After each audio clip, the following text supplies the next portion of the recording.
அமைச்சர் செந்தில் பாலாஜி கிட்டத்தட்ட 471 நாட்களுக்கு பிறகு சிறையிலிருந்ததுக்கு பிறகு அவருக்கு தற்போது இந்த அமைச்சர் பதவியானது வழங்கப்பட்டிருக்கு. முன்பு இருந்த காலகட்டங்களில் எந்த துறை அவர் வகித்திருந்தாரோ மீண்டும் அதே மின்சாரம் மற்றும் மதுவிலக்கு துறையானது அவருக்கு மீண்டும் வழங்கப்பட்டிருக்கு. கோவி செலியன் அவர்களுக்கு உயர்கல்வித்துறையானது வழங்கப்பட்டிருக்கு.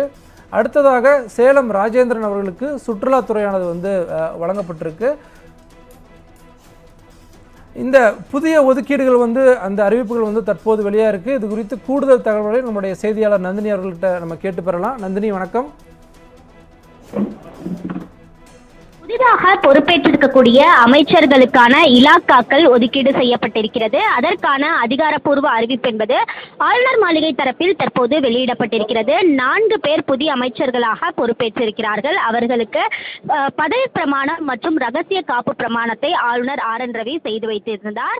இந்த நிலையில்தான் அவர்களுக்கான இலாக்கா ஒதுக்கீடு தொடர்பான அதிகாரப்பூர்வ அறிவிப்பு ஆளுநர் மாளிகை தரப்பில் வெளியாகி இருக்கிறது.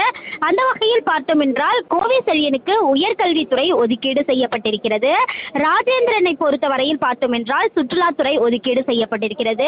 அது மட்டுமல்லாமல் செந்தில் பாலாஜிக்கு அவர் ஏற்கனவே வகித்து வந்த மின்சாரம் மற்றும் மதுவிலக்கு ஆயத்தீர்வைத்துறை ஒதுக்கீடு செய்து தற்போது அதற்கான அதிகாரப்பூர்வ அறிவிப்பு என்பது வெளியாகி இருக்கிறது. அதே போன்று நாசருக்கு பார்த்தோம் என்றால் சிறுபான்மையினர் நலன் மற்றும் வெளிநாடு வாழ் தமிழர் நலத்துறை ஒதுக்கீடு செய்யப்பட்டிருக்கிறது. அந்த வகையில் 4 பேர் புதிய அமைச்சர்களாக பொறுப்பேற்றுக் கொண்ட நிலையில் அவர்களுக்கான துறை ஒதுக்கீடு செய்து ஆளுநர் மாளிகை தரப்பில் அதிகாரப்பூர்வ அறிவிப்பு வெளியிடப்பட்டுள்ளது குறிப்பிடத்தக்கது. நன்றி நந்தினி, உங்களுடைய கூடுதல் தகவலுக்கு.